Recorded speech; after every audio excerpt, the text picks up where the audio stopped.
नाज़रीन अवां खे ॿुधाईंदा हलूं त हिन वक़्तु असां कराची आर्ट्स काउंसिल में मौजूदु आहियूं, जिते आर्ट्स काउंसिल जी इंतिज़ामिया पारां 16वीं उर्दू आलमी कॉन्फ्रेंस मुनक़द कई आहे, जंहिंमें वॾे तादाद में मुख़्तलिफ़ मुल्कनि जा अदीब, दानश्वर, स्कॉलरनि शिरकत कई आहे। उनखां अलावा कराचीअ जे रवासनि बि वॾे तादाद में शिरकत कई आहे, जंहिंमें औरतूं, स्कूलनि जा ऐं यूनिवर्सिटी कॉलेजनि जे शागिर्द बि मौजूदु आहिनि।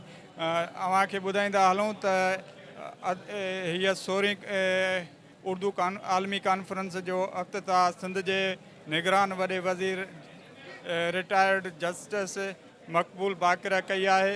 उनखां पोइ अवां खे ॿुधाईंदा हलूं त असां हिन कॉन्फ्रेंस में आयल महिमाननि खां तासिरात वरिता आहिनि, त उन्हनि खां उहे तासिरातनि जे हवाले सां मालूमात वठूं था त कॉन्फ्रेंस में छा था चवणु चाहिनि। नाज़रीन, हिन वक़्तु असां सां आर्ट्स काउंसिल ऑफ पाकिस्तान कराचीअ जो सदर सैयद अहमद अली शाह मौजूदु आहे ऐं उन खां असां पुछूं था त 4 ॾींहंनि वारी आलमी उर्दू कॉन्फ्रेंस मुनक़द कई आहे, उन जा मेज़बान बि आहिनि। उन खां पुछूं था त आलमी उर्दू कॉन्फ्रेंस जे हवाले सां पब्लिक खे छा थो ॿुधाइणु चाहे। मैं इबरत का शुक्रिया अदा करता हूँ कि उर्दू के प्रोग्राम सिंधी के सारी ज़बानों के कवर करते हैं, और ये आलमी उर्दू कॉन्फ्रेंस उस दिन और बहुत बड़ी हो गई, जिस दिन इसमें सिंधी अदब, पंजाबी अदब, बलोची अदब, सराइकी अदब, पश्तो अदब भी इसका हिस्सा बन गया। एक पाकिस्तान की कौमी ज़बान है और दूसरी जो है पाकिस्तान में बड़ी जो बसने वाली कौमें हैं उनकी ज़बानें भी इसमें शामिल हैं। जो चंद नई चीज़ें हैं उसका मैं आपको बता देता हूँ। एक तो ये पूरी कॉन्फ्रेंस हमने डेडिकेट की है जो हमारे मशाइर थे, जो बड़े राइटर थे, चाहे वो उर्दू के थे, सिंधी के थे, बलोची के थे, सराइकी के थे। पाकिस्तान बनने के बाद जितने बड़े राइटर जिसको आप पाकिस्तानी अदब कहते हैं वो उर्दू और इन ज़बानों के अदब को मिला के बना है, कोई अलग पाकिस्तानी अदब नहीं है। और ये सवाल 76 साल से चलता था कि पाकिस्तानी अदब क्या है। तो ये जो कॉन्फ्रेंस है ये पूरे पाकिस्तानी अदब की कॉन्फ्रेंस है। तो हम 6 ज़बानों में जो 2022 की बेहतरीन किताबें हैं उस पर कैश अवार्ड भी दे रहे हैं और अवार्ड भी दे रहे हैं, और उसमें ये सारी ज़बानें शामिल हैं। इससे पहले हम सिंधी बलोची को देते थे, लेकिन हमारे ऊपर बड़ा प्रेशर था कि हम पश्तो को भी दें, सराइकी को भी दें, और इससे ओनरशिप का एहसास होता है कि आर्ट्स काउंसिल को पूरे मुल्क ने उसकी ओनरशिप ले ली है। उसके अलावा बहुत सारे सेशंस हैं, याद रफ्तगा के सेशन हैं, इस शहर पे एक बहुत बड़ा सेशन है, क्योंकि हर शहर की भी अपनी तहजीब होती है। तो ये मल्टी लिंग्वल, मल्टी कल्चर शहर है, चूँकि सारी दुनिया में जो मेट्रोपोलिस बड़े शहर होते हैं, समंदर के किनारे शहर, उसमें बहुत सी ज़बानें बोली जाती हैं। उस हवाले से हिजरत के बाद जब ये 3 लाख का शहर था और आज 3 करोड़ का है, कौन बड़े लोग इस शहर में रहते थे? अदीब, मुसव्विर, गुलकार, नावलिस्ट, मतलब सादिक़ैन से लेके मेहदी हसन तक, और सलीमा ज़मान सिद्दीकी जैसा साइंटिस्ट, और शेख अयाज भी यहीं रहते थे, बाद में यहाँ रहे वो, और अमर जलील अभी भी रहते हैं। तो वो पूरी कॉन्फ्रेंस का थीम वो है। हिन कॉन्फ्रेंस में मुख़्तलिफ़ ॿियनि मुल्कनि जा बि जेको आहिनि अदीब, शाइर। जी, अमेरिका से 20 से ज़्यादा लोग आए हैं, लंदन से 10 से ज़्यादा यूके से आए हुए हैं, यूरोप के मुख्तलिफ़ मुल्कों से आए हैं। जापान से हिरोजी कताओका ख़ुद बहुत बड़े प्रोफेसर हैं जिन्होंने बेशतर यूनिवर्सिटीज़ में उर्दू के डिपार्टमेंट बना दिए हैं, वो आ गए हैं। ईरान की एक बड़ी राइटर है जो वहाँ की उर्दू डिपार्टमेंट की चेयरमैन रही है, वो आई हैं। खलील तोकार साहब टर्किश हैं लेकिन वो पढ़ते यहाँ रहे हैं उर्दू, तो वो अब वो भी आए हुए हैं। मिडल ईस्ट से बहुत सारे लोग आए हुए हैं। तो बहुत सारे मुल्कों से ये आलमी कॉन्फ्रेंस है, और 2 आलमी मुशायरे हैं जिसमें पाकिस्तान के सारे इफ्तिखार आरिफ, किशवर नाइद, ये सब भी हैं, और दूसरे मुल्कों के लोग भी हैं, हिंदुस्तान से भी हैं।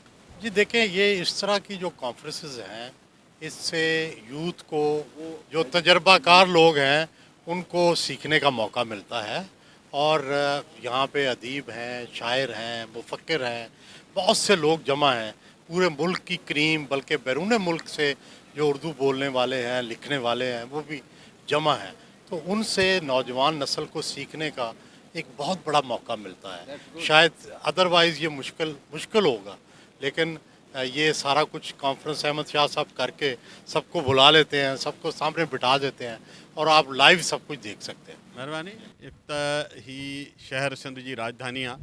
इते फ़न जा, अदब जा, शहर जा, मौसीक़ीअ जा जेतिरा बि रंग आहिनि इहे सिंध जे सूंहं जी अलामत आहिनि। सो मूंखे ॾाढी ख़ुशी आहे त अॼु हिते हिकिड़ो तमामु वॾो इवेंट थी रहियो आहे जेको आलमी सतह जो आहे। ऐं सुठी ॻाल्हि इहा आहे त आर्ट्स काउंसिल जे अंदरि जेतिरा प्रोग्राम थियनि था उहा भली आलमी उर्दू कॉन्फ्रेंस हुजे, उन में सभिनी ॿोलियुनि, सभिनी सूबनि, सभिनी सकाफ़तुनि जी नुमाइंदगी आहे। असां शुरू खां इहा ॻाल्हि कंदा रहिया आहियूं त सही माना में पाकिस्तान तॾहिं ई हिकु सुठो ख़ूबसूरत वफ़ाक़ थींदो जॾहिं समूरियूं क़ौमियूं, समूरियूं ॿोलियूं, समूरियूं सकाफ़तूं उन जो जुज़ बनि। इन्हनि ई सभिनी गॾिजी पाकिस्तान ठाहियो, तॾहिं ई पाकिस्तान आहे। सो इन लिहाज़ खां मां सम्झां थो त हिकिड़ी ॾाढी सुठी अॻुभराई आहे त हिते सभिनी ॿोलियुनि जी नुमाइंदगी आहे, सभिनी सूबनि जा माण्हू हिते ॾिसजनि पिया। सो असांखे अहिड़े क़िस्म जा इवेंट्स सिंध जे बि ॿियनि शहरनि में थियणु घुरिजनि। असां घण सकाफ़ती ऐं घण क़ौमी वफ़ाक़ जा इन करे हामी आहियूं जो सभिनी सकाफ़तुनि ऐं ॿोलियुनि जा रंग उते नज़र अचणु घुरिजनि। हिन वक़्तु असां सां आर्ट्स काउंसिल जे गवर्निंग बॉडीअ जो अॻुवाण मौजूदु आहे डॉक्टर अयूब शेख साहब। उन खां पुछूं था त आलमी उर्दू कॉन्फ्रेंस जे हवाले सां छा थो चवणु चाहे ऐं उन जे हवाले सां वधीक तासिरात वठूं था त हू छा थो चवणु चाहे। वॾी महिरबानी। 16 सालनि खां ही फंक्शन थिए थो। हाणे ही फंक्शन न आहे, हिकिड़ी रिवायत आहे ऐं सभिनी माण्हुनि खे ख़बर आहे त साल जे दिसंबर महीने में, नवंबर जे आख़िर में ही रिवायत जेका आहे उहा थींदी। हिकिड़ी ॻाल्हि त इहा आहे। ॿी ॻाल्हि इहा आहे त मुसलसल ई सभु कुझु करणु इहो सवलो कमु न आहे। ऐं असां आर्ट्स काउंसिल में आहियूं त असांखे सभ खां वधीक ॻाल्हि इहा थी त नौजवान जेके आहिनि उन्हनि खे कीअं छिकियूं, छो त हीउ सभु कुझु नौजवाननि जे हवाले करिणो आहे ऐं नौजवाननि खां सवाइ कुझु बि न थींदो।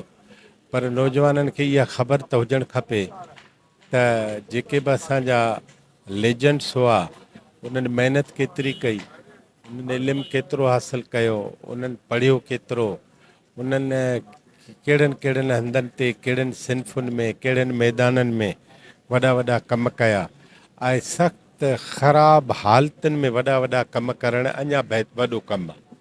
अॼु त हालतूं सवलियूं आहिनि। अॼु त जहिड़ी तहिड़ी जमहूरियत बि आहे, ॻाल्हाइण बि आहे, आज़ादी बि आहे। मूंखे कल्ह कंहिं हमरा ॿुधाई कहाणी हिकिड़ी, हुन में इहो हो त अॻे त माण्हू चवंदा ॾिसो न त अखियूं कढी छॾींदासीं, ॿुधो न त कननि में शीयो विझी छॾींदासीं, ॻाल्हायो न त ज़ुबान कढी छॾींदासीं। पोइ हिकिड़ो वक़्तु आयो ज़ियाउल हक़ जो ख़ासि करे, उन में चयूं त सोचो बि न। पोइ सोच ते पहिरियों त हवाऊं त नथा रोके सघो, हवा नथी रुकी सघे, सोच नथी रुकी सघे। इन करे सोच हीअ आहे त सभु माण्हू गॾु हुजनि। सोच हीअ आहे त नौजवान ऐं वॾा सभु गॾु हुजनि। सोच हीअ आहे त अदब जे महाज़ ते, लिटरेचर जे मैदान ते जेके बि ॿोलियूं आहिनि, असांजूं क़ौमी ॿोलियूं आहिनि, सिंधी खां वठी ॿियूं सभु ॿोलियूं, उहे सभु जो सभु जेके आहिनि।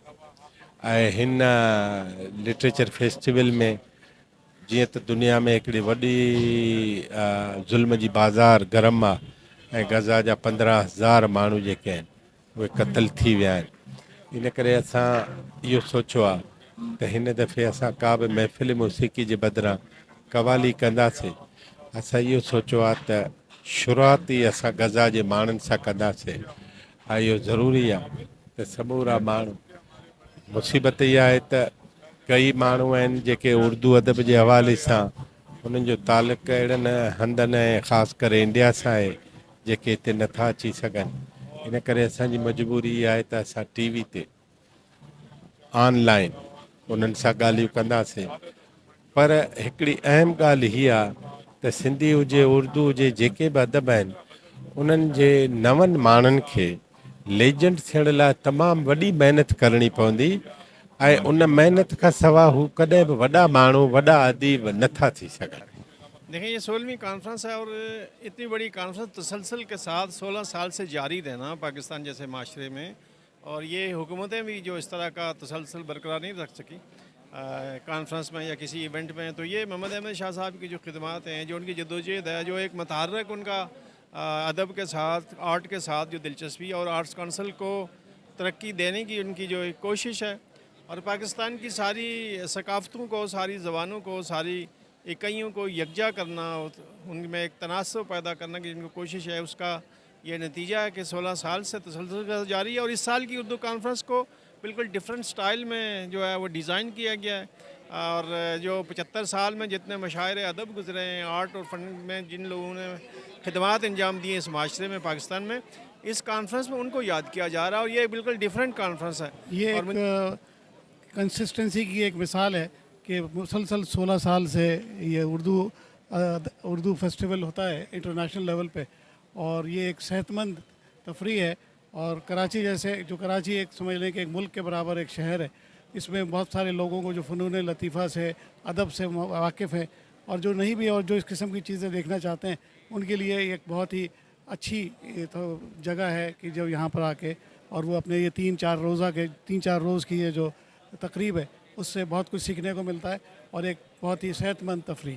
नाज़रीन, अव्हांखे ॿुधायूं त कराची आर्ट्स काउंसिल में 16वीं आलमी उर्दू कॉन्फ्रेंस मुनक़द कई वई आहे, जंहिंमें वॾे तादाद में मुख़्तलिफ़ मुल्कनि जा अदीब, दानशर ऐं स्कॉलर शिरकत कई. जॾहिं त कॉन्फ्रेंस में मुख़्तलिफ़ अदीबनि खे मुख़्तलिफ़ किताब लिखण ते एवॉर्ड, निगरान वॾे वज़ीर सिंध जेको आहे एवॉर्ड बि ॾिना, रोक रक़म बि इनाम में ॾिनी आहे. उन खां अलावा असां अदीबनि ऐं दानिशरनि खां बि तासिरात वरिता, त उन्हनि जो इहो चवणु आहे त हीअ आर्ट्स काउंसिल कराचीअ पारां 16वीं मुसलसिल कॉन्फ्रेंस, आलमी कॉन्फ्रेंस कराए हिकु वॾो कमु कयो आहे.